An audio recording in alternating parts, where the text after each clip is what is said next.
Jumla kuu ya wiki iliyopita ile na hii tuliyoimaliza, watu 16,015 wamemwambia shetani kwa heri.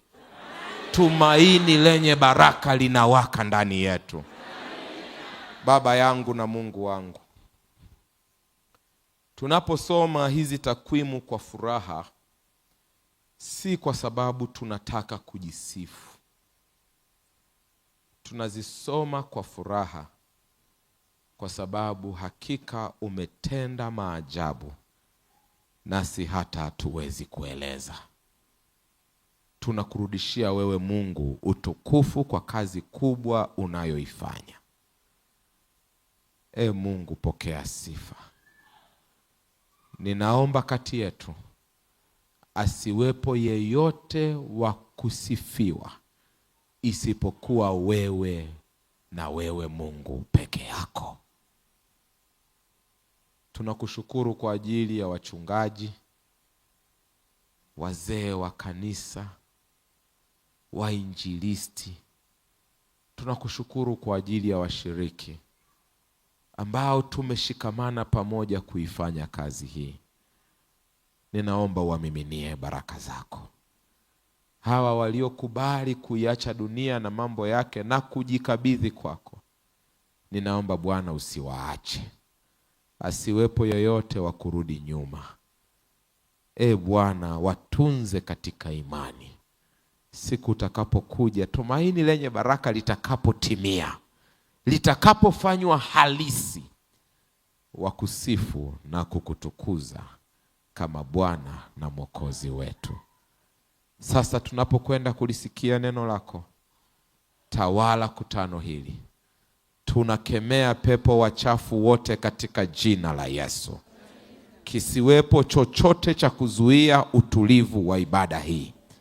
Leo ni siku ya watoto wako kuwekwa huru. Tunapozungumza laana za vizazi na namna zinavyovunjwa, ninaomba kila aliyeingia kwenye ibada hii hapa na hata kwenye vituo, ambaye ametembea kwa laana za kurithi na vizazi, aondoke kwenye ibada akiwa huru katika jina la Yesu. Katika jina la Yesu. Katika jina la Yesu. Amen. Amen. Amen. Kumbukumbu la Torati sura ya 8, sura ya 10 fungu la 8 na la 9. Kumbukumbu la Torati sura ya 10 fungu la 8 na la 9. Kwa wakati huo Bwana aliitenga kabila ya Lawi ili waichukue lile sanduku la agano la Bwana, wasimame mbele ya Bwana na kumtumikia na kuwabarikia watu kwa jina lake hata hivi leo. Ndipo asiwe na fungu Lawi wala urithi pamoja na ndugu zake. Bwana ndiye urithi wake kwa mfano wa vile alivyomwambia Bwana Mungu wako. Wapendwa, somo la laana ya vizazi ni somo ambalo limesikika kwenye masikio ya wengi, lakini halijafahamika vizuri kibiblia. Wapo wanaoamini kwamba zipo laana za vizazi, wapo wasioamini kwamba laana za vizazi zipo. Leo ninataka nikuonyeshe Biblia inasema nini kuhusu laana za vizazi, lakini kusudi la somo hili sio ujue laana za vizazi, bali ujue ya kwamba yuko Mungu anayeweza kuvunja, haleluya, laana za vizazi. Naam, ukisoma Kutoka sura ya 20 fungu la 5, Biblia inaweka wazi, usivisujudie wala kuvitumikia, kwa kuwa mimi Bwana Mungu wako ni Mungu mwenye wivu, na wapatiliza wana maovu ya baba zao hata kizazi cha 3 na cha 4 cha wanichukiao. Naam, cha wanichukiao. Fungu la 6, nami na warehemu 1000 wanipendao na kuzishika amri zangu. Kwa hiyo unaposoma Kutoka sura ya 20, na hiyo ni sehemu ya zile amri 10 ambazo ziliandikwa na chanda cha Mungu mwenyewe, kidole chake, anasema ni kweli wana hupatilizwa maovu ya baba zao hata kizazi cha 3 na cha 4 cha wale wanichukiao. Lakini fungu la 6 linasema Mungu huwarehemu maelfu ya wale wampendao na kuzishika amri zake. Ni kweli, pasipo kupinga na pasina shaka, laana za vizazi zipo. Wapo watu ambao wamezaliwa kwenye familia, babu alikuwa mlevi, baba ni mlevi, yeye naye ni mlevi, watoto wake ni walevi. Kama tuko pamoja, fanya namna hii. Wapo watu ambao wamezaliwa kwenye familia, bibi alizaa nje ya ndoa, mama amezaa nje ya ndoa, yeye amezaa nje ya ndoa, na kwa jinsi anavyokaona kale katoto kake kalikozaliwa nje ya ndoa kanavyoenda, anajua tu hakanako kakifika miaka 19 katapata mtoto nje ya ndoa.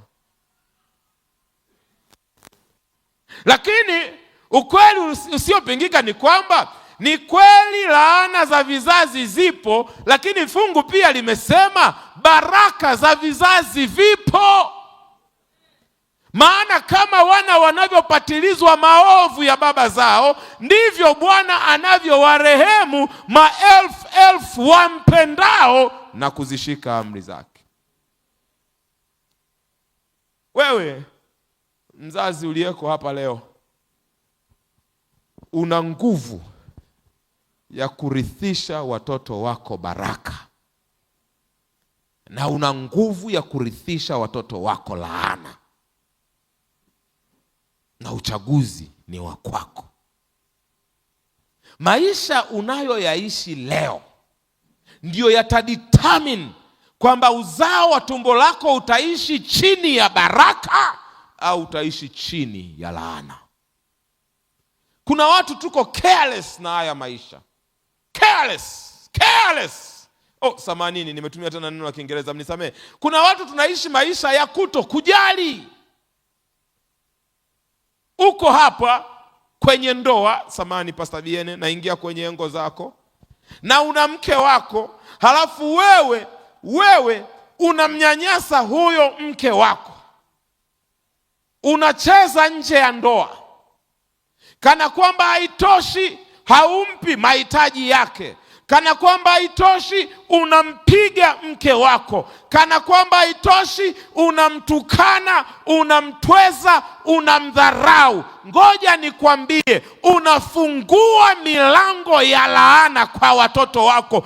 Usishangae na wewe binti yako akinyanyasika, akitwezwa, akidharaulika na akifanyiwa yale ambayo umekuwa ukimfanyia mama yao, kwa sababu laana zinarithiwa na baraka zinarithiwa. Mtu mmoja alisema Mungu akikupa fursa ya kwamba mtoto wako apite kwenye mapito yale uliyopita wewe, utakubali? Mgeukie jirani yako, mgeukie umtazame vizuri usoni. Jana siku nzima hujamtazama jirani, leo nakupa fursa. Shika mkono wa jirani, mtazame machoni, mwambie jirani, jirani, Mungu akiruhusu majanga yako yawe ya mtoto wako, utakubali? Subiri, usimwachie mapema. Usimwachie. Mwambie Mungu akiruhusu majanga ya mume wako yawe ya mtoto wako, utakubali? Kuna mama alikuwa na tabasamu, mtazame vizuri, muulize, Mungu akiruhusu majanga ya mke wako yawe ya mtoto wako, utakubali?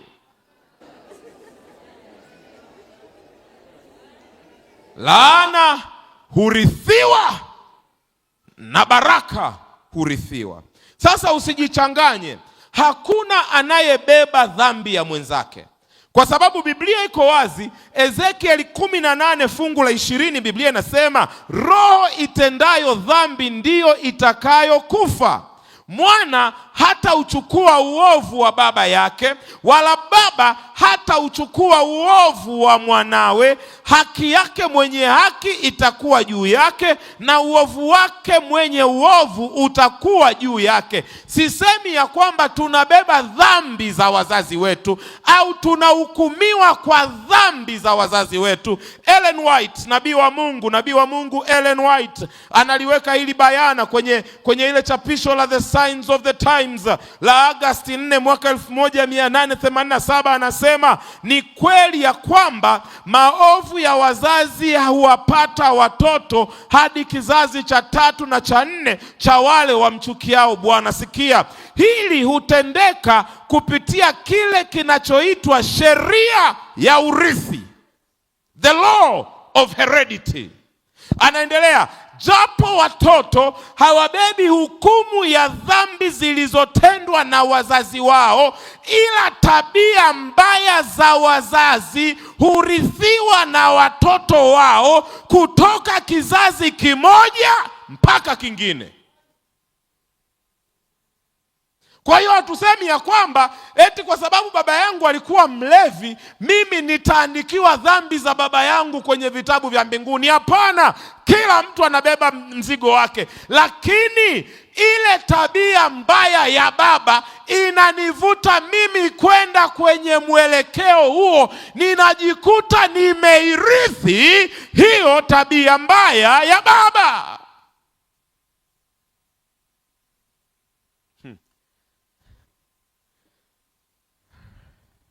Maombolezo sura ya 5 fungu la 7 imeiweka vizuri zaidi. Wanalia Waisraeli, wanasema baba zetu walitenda dhambi hata hawako. Ni kweli, wao ndio walitenda dhambi na hawapo tena duniani, na sisi tumeyachukua maovu yao, na sisi tunatembea katika njia ile ile ya uovu na uasi waliotenda wazazi wetu.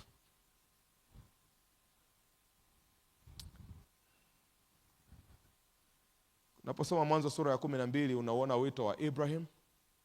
Ibrahim anaambiwa utakapomtii Mungu utakuwa baba wa mataifa yote. Ibrahim anabarikiwa, anapata mtoto anayeitwa Isaka. Isaka anabarikiwa, anapata watoto mapacha wanaoitwa Yakobo pamoja na Esau. Yakobo anabarikiwa, anapata watoto 12. Hawa watoto 12 wamegawanyika kwa mama 4. 12 kwa mama 4. Okay? Lea na mjakazi wake, Recho na mjakazi wake. Reuben, Lawi, Simeon na Yuda walizaliwa kwa Lea, yule mke mkubwa ambaye alikuwa hapendwi lakini ndio mke wa kwanza. Yusufu na Benjamin wakazaliwa kwa Raheli, huyu mke mdogo, Raheli huyu mke mdogo ambaye tumbo lake lilikuwa limefungwa kwa muda mrefu. Kwa hiyo wale 4 wa Lea ukiweka na 2 wa Raheli, jumla ni watoto wangapi jamani? 6. Hawa watoto wengine 6 wanazaliwa na hawa wa mama hapa katikati. Hawa 12 ni vijana, watoto wa kiume wa Yakobo, lakini Yakobo pia alikuwa na watoto wa kike. Na unaposoma Mwanzo sura ya 34, sasa nenda ukaisome kwa muda wako. Wale ambao tuliwapa Biblia jana mmebatizwa, kaitumia Biblia yako, nenda kaisome. Mtoto mmoja wa Yakobo wa kike anaitwa Dina. Dina anatoka anaenda kuwatembelea rafiki zake. Dina akienda kuwatembelea rafiki zake, huko njiani anakutana na kijana anaitwa Shekem, mwana wa Hamori. Hamori alikuwa ni mfalme, Shekem ni mtoto wake. Huyu Shekem akamuona Dina, akamtamani, na Biblia inasema akambaka Dina. Kwa hiyo Dina, Mwanzo sura ya 34, anabakwa na Shekem mwana wa Hamori ambaye ni mfalme, ambao tuko pamoja mpaka sasa, waseme amina. Dina baada ya kubakwa anarudi nyumbani. Shekem anasema ni kweli nimetenda dhambi, ni kweli nimefanya jambo baya, lakini hili jambo tunaweza tukalitengeneza. Shekem mara moja anakimbia kwa baba yake, anamwambia baba, nimebaka binti wa Yakobo, na kwa sababu nimefanya dhambi, nimempenda huyu binti, na kwa sababu nimekwisha mkosea, twende tukatengeneze ili awe mke wangu sasa halali. Hamor anambeba Shekem mwanae, wanabeba na watu wengine, wanafunga safari, wanakwenda nyumbani kwa Yakobo. Wanapofika nyumbani kwa Yakobo, Hamori mfalme anakiri mbele ya Yakobo ya kwamba mwanangu Shekem amemtenda binti yako ubaya, amembaka na kumnajisi, lakini kwa sababu wamevuka mpaka huu, kwa nini wasioane tu wakayamaliza? Yakobo akiwa tayari kukubali, vijana wake wanaingia nyumbani. Wanapoingia wanamwambia mzee, huyu Dina ni dada yetu, kwa nini unataka kumaliza mambo juu juu bila kutuhusisha? Baba akawaachia vijana wake 12 wakae kikao ili warudi na verdict. Kikao kikawa kigumu na kibaya. Wengine wanasema huyu amevuka mipaka, amemnajisi dada yetu, hawezi kumuoa. Wengine wanasema lakini hata tukikaa naye hapa ameshaharibiwa, kwa nini tusimwache aolewe? Kikao kikawa kigumu na kibaya, kikavutwa. Simeoni na Lawi, shika hawa jamaa wawili. Wakasema basi jamani, tufunge kikao hivi, hawa wamuoe dada yetu, lakini kwa sharti lifuatalo: sisi ni uzao wa Ibrahim, na sisi hatuolewi na watu ambao hawajatairiwa.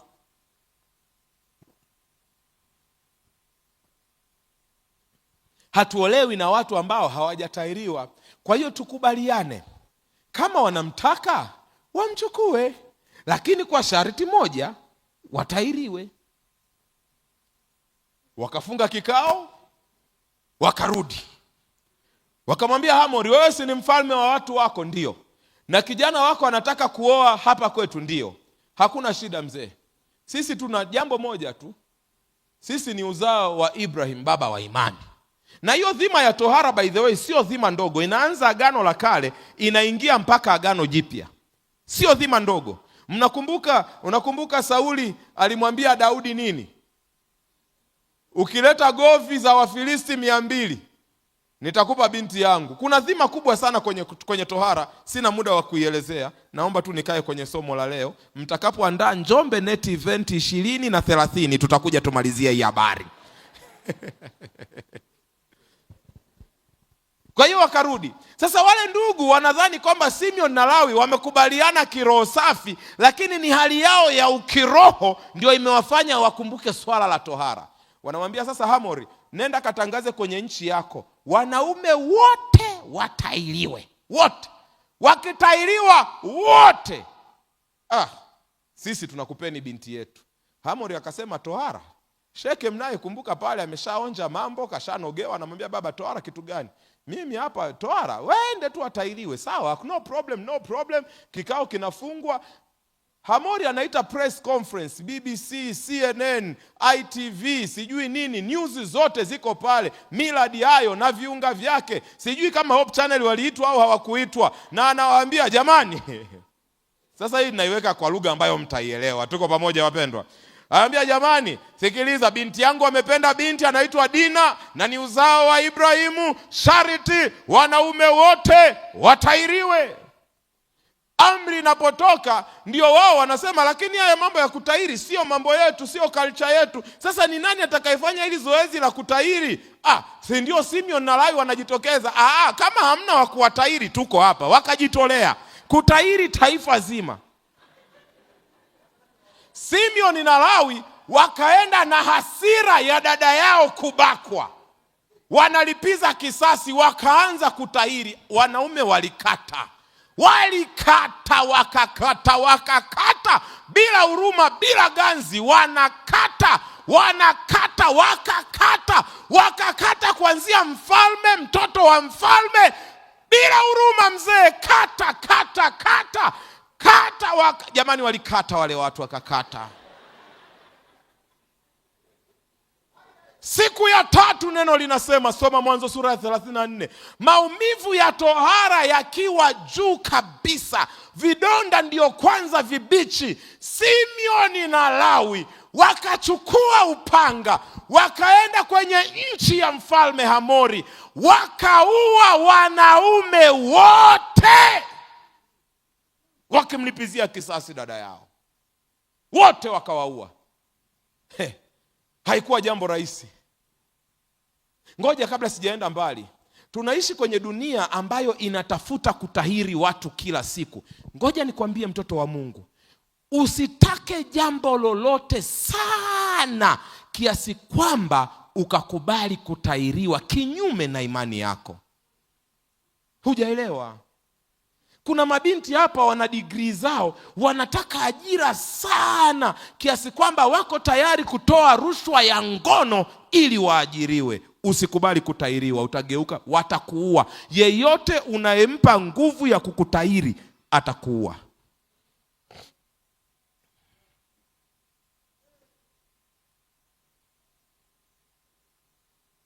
Kuna mfanyabiashara hapa anatafuta utajiri na yuko desperate kupata utajiri kwa gharama yoyote. Yuko tayari kwenda kwa waganga wa kienyeji na wachawi ili wampe utajiri. Ngoja nikwambie, ukitaka jambo lolote kiasi kwamba unakwenda kinyume na mapenzi ya Mungu, huyo uliyempa nguvu ya kukutahiri atakuwa.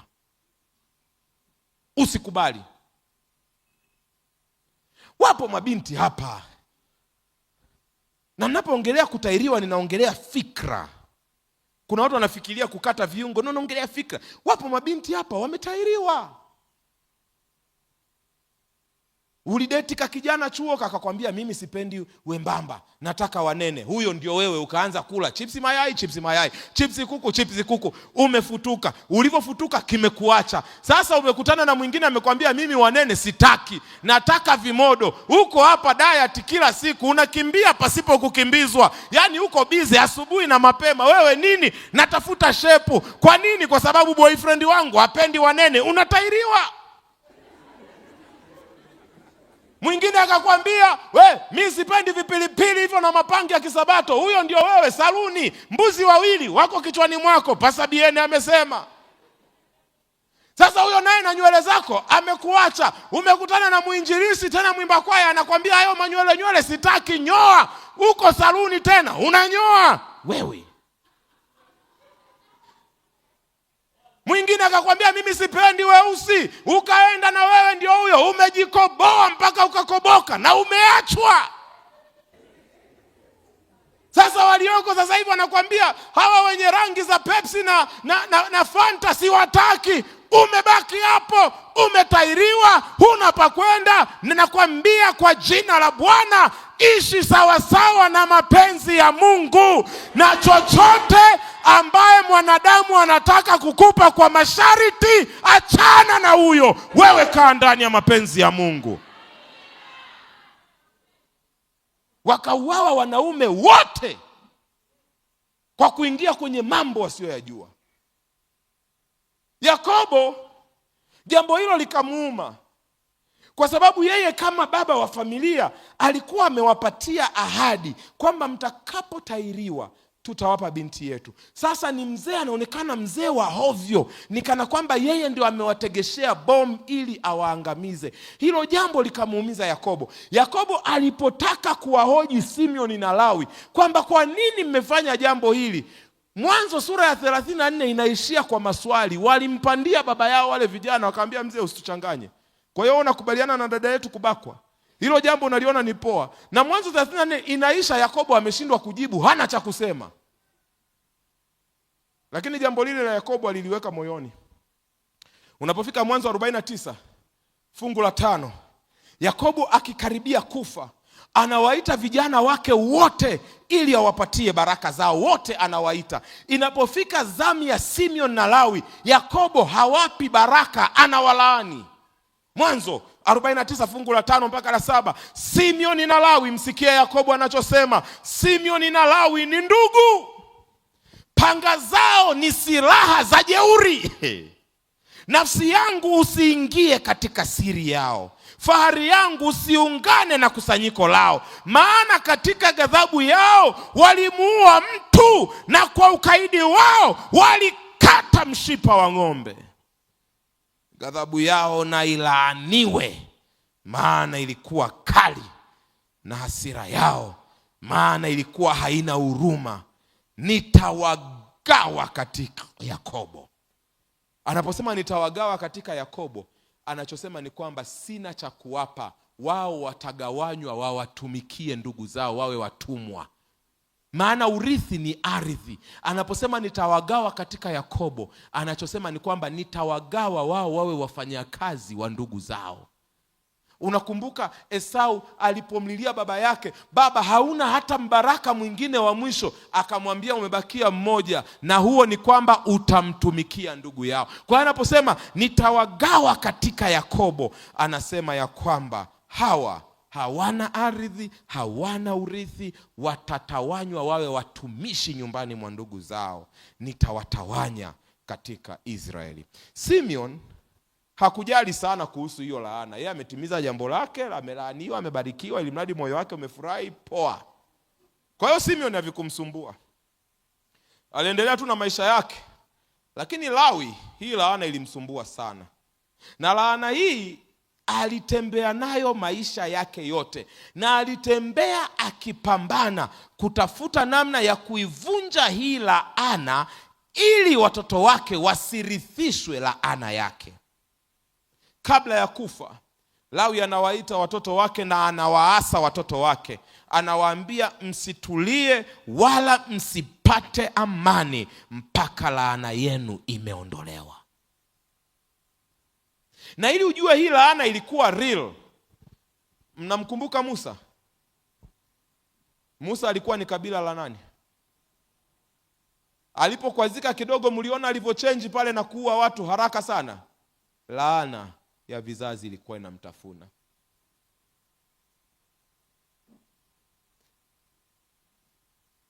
Kama matokeo ya ukaidi wa Lawi, vizazi vyake viliishi chini ya laana, lakini mwangwi wa sauti ya baba yao, msitulie mpaka laana imevunjwa, uliendelea kuwika. Na kila siku walioamka, waliamka wakiamini labda ni leo laana ya vizazi itaisha. Tunapofika katika Kutoka sura ya 32, Musa anashuka kutoka mlimani. Wana wa Israeli wametengeneza ndama wa dhahabu. Kutoka 32:25, Musa baada ya kuona wametengeneza ndama ya dhahabu anasema hivi: basi Musa alipoona ya kuwa watu hawa wameasi, maana Haruni amewaacha waasi ili wawe dhihaka kati ya adui zao, ndipo Musa akasimama katika mlango wa marago akasema, mtu awaye yote aliye upande wa Bwana na aje kwangu. Wana wa Lawi wote wakakusanyika haraka. Kwa hiyo wao, kumbuka, maisha yao yote wanaomba tutoke chini ya laana. Taifa zima likiwa limeasi, limetanga mbali na Mungu. Musa anasema sasa ninatoa wito, yeyote aliye upande wa Bwana na aje mbele. Haraka sana watu wa kabila la Lawi, kwa sababu wamechoka kuishi chini ya laana, wakakimbia wakatoka mbele ya Musa, wakasema sisi tunataka tutoke kwenye laana, tusimame upande wa Bwana. Kutoka 32:29, Musa akasema, jiwekeni wakfu kwa Bwana leo, naam kila mtu juu ya mwanawe na juu ya ndugu yake, ili awape baraka.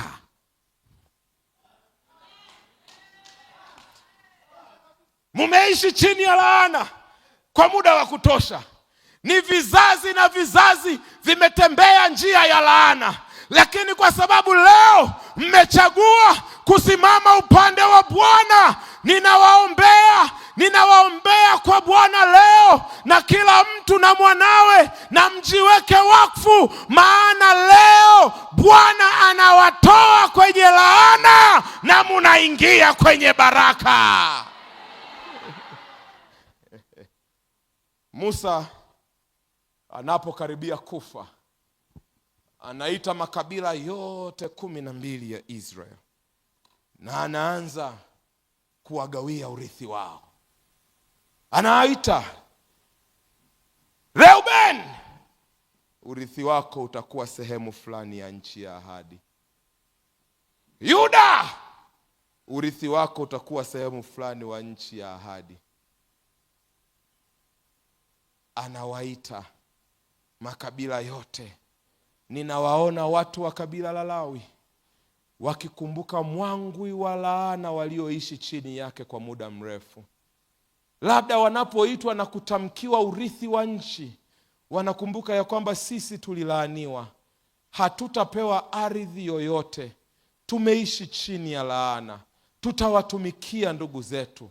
Ninawasikia watoto, wanawake na wanaume wa kabila la Lawi wakianza kulia wakati Musa anaigawa nchi ya ahadi.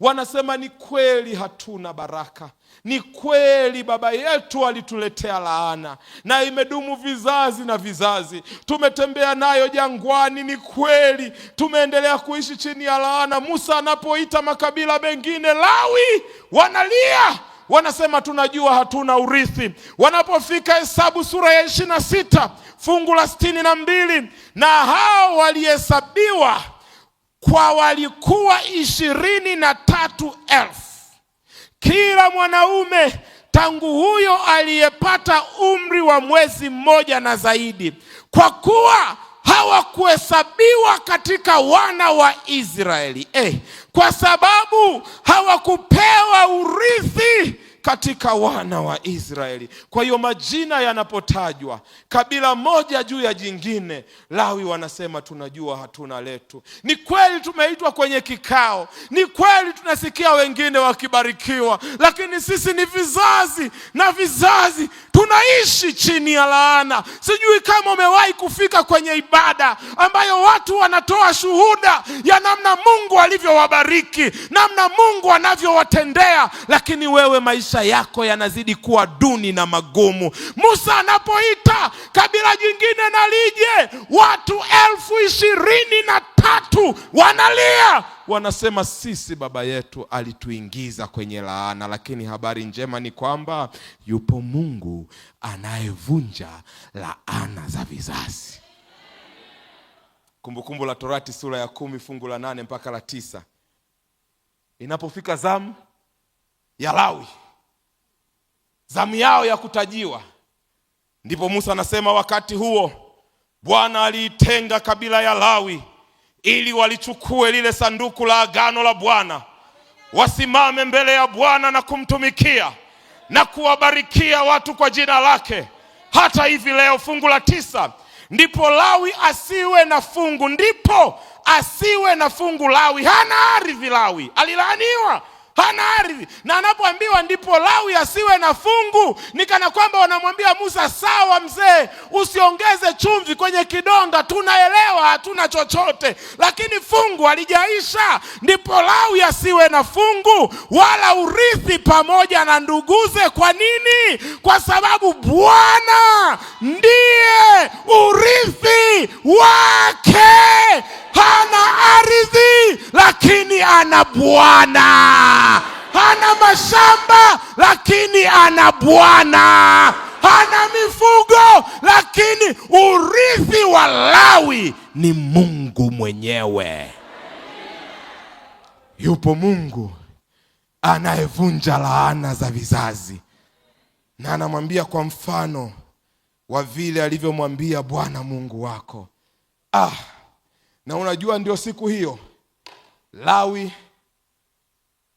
wakaacha kulia, wakajua ni kweli wenzetu wamepewa vipande vya ardhi, wenzetu wamepewa mashamba, lakini sisi tumepewa Mungu.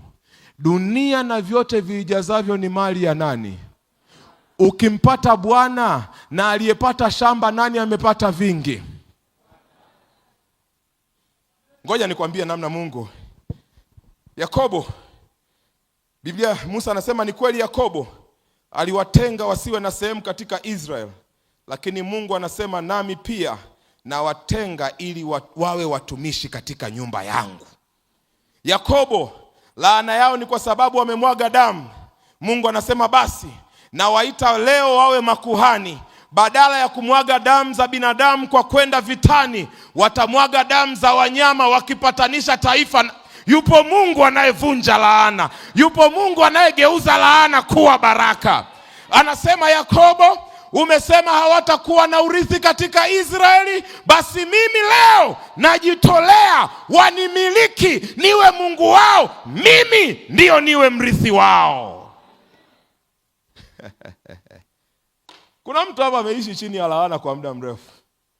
Umelia miaka mingi. Leo nimekuja kukwambia yuko Mungu anayevunja laana za vizazi. Kama Lawi aliwekwa huru, hata wewe. Na Mungu hakuweki mbali na kile na pale ulipoanguka. Si dhambi yao ilikuwa ni kuua watu. Mungu anasema, ninajua mna appetite na kumwaga damu, basi ninawaondoa kwenye jaribu. Maana Walawi makuhani hawaendi vitani. Wengine wakienda vitani, nyie mtakuwa hekaluni. Watu wakileta njiwa, wakileta kondoo, wakileta ng'ombe kwa ibada ya upatanisho, mtaimwaga hiyo damu, ili ile laana yenu, kile kilichowafanya muwe na mikosi kwenye taifa, hicho ndio nakitumia kuwafanya muwe baraka. Hamuelewi? Ninaposoma Wagalatia sura ya 3 fungu la 3 fungu la 13, Wagalatia 3:13, Kristo alitukomboa kutoka katika laana ya torati, kwa kuwa alifanywa laana kwa ajili yetu. Ni kweli tulipotenda dhambi tumekuwa tukiishi chini ya laana, tumetembea chini ya laana, tunafanya yote chini ya laana. Lakini Yesu anapokuja anasema, ninamtua mwanadamu laana ya dhambi, mimi ninaibeba. Na Kristo hakubeba tu laana, bali alifanyika kuwa laana, ili mimi niliyeishi chini ya laana ya dhambi niishi ndani ya tumaini lenye baraka la kuurithi uzima wa milele. Haujaelewa. Nikurudishe nyuma kidogo.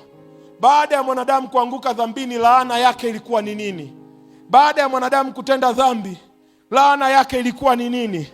Mwanzo sura ya 3 fungu la 16 mpaka 19, akawaambia mwanamke, hakika nitakuzidishia uchungu wako na kuzaa kwako, kwa utungu utazaa watoto, na tamaa yako itakuwa kwa mumeo, naye atakutawala. Fungu la 17, akamwambia Adamu, na kuna mtu hapa yuko busy anatafuta kutawala mke wake, asijue kwamba anachotafuta ni kuishi chini ya laana. Maana hii kutawaliana sio matokeo ya mibaraka, ni matokeo ya dhambi. Na kwa sababu mwanamke umeruhusu dhambi ingie kupitia kwako, atakutawala mume wako. Wewe unaishi chini ya baraka, hauhitaji kumtawala mke wako. Unahitaji mke wako atawaliwe na Mungu aliyemuumba. Kwa nini unakuwa na appetite ya kuishi chini ya laana? Biblia imesema mwanaume atamtawala mke wake. Unakoti laana na kuifanyia kazi. Fungu la 17, akamwambia Adam, kwa kuwa umemsikiliza sauti ya mke wako, utakula matunda ya mti ambao nilikuagiza nikisema usiale. Ardhi imelaaniwa kwa ajili yako, kwa uchungu utakula mazao yake siku zote za maisha yako. Michongoma na miiba itakuzalia, nawe utakula mboga za kondeni. Kwa jasho la uso wako utakula chakula, hata utakaporudia ardhi ambayo katika hiyo ulitwaliwa. Kwa maana wewe Adam mavumbi wewe, nawe mavumbini utarudi. Kristo anasema ni kweli, hiyo ndio ilikuwa laana ya mwanadamu. Lakini leo ninataka niibebe hiyo laana, ili mwanadamu atoke kwenye laana aingie kwenye baraka. Hujaelewa? Kwa uchungu Hawa utazaa. Bethlehem, kwenye holi la ng'ombe, ninamsikia mwanamke analia kwa uchungu. Analia kwa uchungu. Mambo ni magumu. Hata sio wanadamu wanaomshuhudia, ni ng'ombe na kondoo wanamshuhudia. uchungu umemkamata, na mwanamke yule aitwaye Mariamu anazaa mtoto kwa uchungu, na mtoto yule anaitwa nani jamani? Yesu. Kilichofanyika laana kimegeuzwa kuwa baraka ya ukombozi wa mwanadamu. Hujaelewa. Adamu, ardhi imelaaniwa kwa ajili yako, nayo itatoa miba, na miba nayo itakuchoma. Ninamwona Yesu akiwa juu ya msalaba, amewekwa taji ya miba, na miba inamchoma. Anasema, ninaibeba laana ya mwanadamu. Ninaibeba laana ya mwanadamu, ili mwanadamu aishi chini ya tumaini lenye baraka. Anaambiwa, Adam, wewe ni mavumbi, na kwa sababu umeingia kwenye laana ya dhambi, mavumbini utarudi, utakufa Adam. Lakini Adam, usilie milele, maana Wagalatia 3:13, Kristo amefanyika laana kwa ajili yako. Subiri, Yesu anakuja na kuibeba laana ile. Anatundikwa msalabani. Saa 6 jua linashindwa kuwaka, giza linatanda dunia. Saa 9 anasikika akipaza sauti, Eloi, Eloi, lama sabakitani, Mungu wangu, Mungu wangu, mbona umeniacha naishi chini ya laana? Naam, akavuta pumzi na akafa. Naam, akawekwa kwenye kaburi lililoazimwa, kaburi la Yusufu wa Hamaratia. Adam, wewe ni mavumbi, na mavumbini utarudi. Yesu anasema, hata kama itabidi nilale kaburini ili nimtoe mwanadamu kwenye laana, niko tayari. Na akawekwa kaburini, akarudishwa mavumbini, ili baraka niishi na tumaini lenye baraka la kurithi uzima wa milele. Adam, kwa jasho utakula. Akiwa kwenye bustani ya Getsemani, tunamuona anatoka jasho lililochanganyikana na matone ya damu. Nimesimama hapa kukwambia, hauhitaji kuishi chini ya laana, maana laana yote ya mwanadamu Kristo ameibeba. Hivyo basi, ninaishi chini ya baraka, ninaishi kwa ujasiri, ninaishi kwa ushujaa. Ninatembea kichwa changu kikiwa juu, kifua changu kikiwa mbele, maana ni kweli Adam aliniingiza kwenye laana, lakini Kristo amenikaribisha kwenye baraka. Shetani, nipige leo, hautanipiga milele. Nitese leo, hautanitesa milele. Nilize leo, hautaniliza milele. Nikumbushe dhambi zangu na za baba zangu na za babu zangu leo. Lakini nimesimama hapa kusema, shetani, ulishindwa, umeshindwa na utashindwa. Siko chini ya laana. Kristo amenitoa kwenye laana. Naishi ndani ya tumaini lenye baraka la kurudi kwa Yesu mara ya pili. Haika, uko wapi mke wangu? Njoo uimbe, njoo uimbe. Yuko mtu kwenye ibada hii ambaye anajua ameishi chini ya laana ya vizazi. Yupo. Kuna mambo yamekutesa wewe, babu zako, babu wa zababu, uko hapa. Kuna machozi unayalia leo, ndio machozi waliolia mama zako na wamelia bibi zako, uko hapa. Kuna appetite ya dhambi ambayo inakuangusha wewe, na ndiyo dhambi ambayo imeangusha vizazi na vizazi, uko hapa. Wimbo unapoanza, umechoka kukaa chini ya laana, unataka uingie kwenye baraka. Wimbo ukianza, nyanyuka kwenye kiti, kimbia hapa.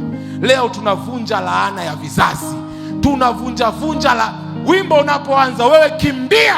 Wewe uliyeko kwenye kituo, kimbia mbele, toka kwenye kiti chako. Unasema, nimekaa kwenye laana muda mrefu, leo nimejua ya kwamba Kristo alibeba laana yangu ili niwe huru. Je, yuko mtu? Kimbia, kimbia. Tunavunja laana za vizazi katika jina la Yesu. Kimbia, njoo, njoo, njoo. Wewe kwenye kituo, kimbia, njoo. Wewe uliye kwenye kituo, piga hatua uje mbele. Sema, sitaishi walivyoishi wazazi wangu, sitabeba dhambi za wazazi wangu. Laana imetumiza kwa muda mrefu, lakini kuanzia kwangu nahitaji mianzo mipya. Kuanzia kwangu nahitaji maisha ya ushindi. Kuanzia kwangu nahitaji maisha ya neema. Kwa imani, yeah. Hata mbingu, njoo, njoo, usichelewe, usichelewe, njoo. Wewe njoo, mwambie aliyeko mbele yako, wahi. Tumechoka kukaa chini ya laana. Kristo alifanyika laana ili sisi tuishi kwenye baraka. Pandeni huku juu, pandeni, pandeni, pandeni, pandeni. Panda juu kabisa, panda. Kwa nini ukae chini ya laana wakati Kristo amebeba laana yote? Mungu anasamehe, Mungu anaweka huru. Kama Lawi alitoka kuwa muuaji mpaka akawa kuhani, hata wewe Bwana anaweza kukusamehe. Yes.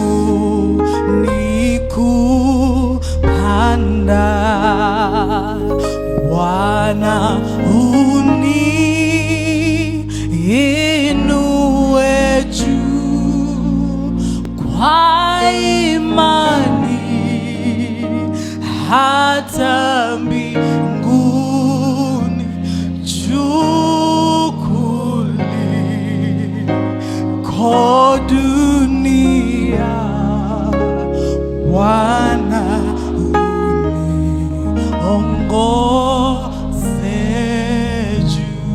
Wale ambao mko kwenye vituo, endeleeni kuita watu, endeleeni kuita watu watoke chini ya laana waingie kwenye baraka. Waite, waite, halafu fanyeni maombi ya nguvu ya kuvunja laana.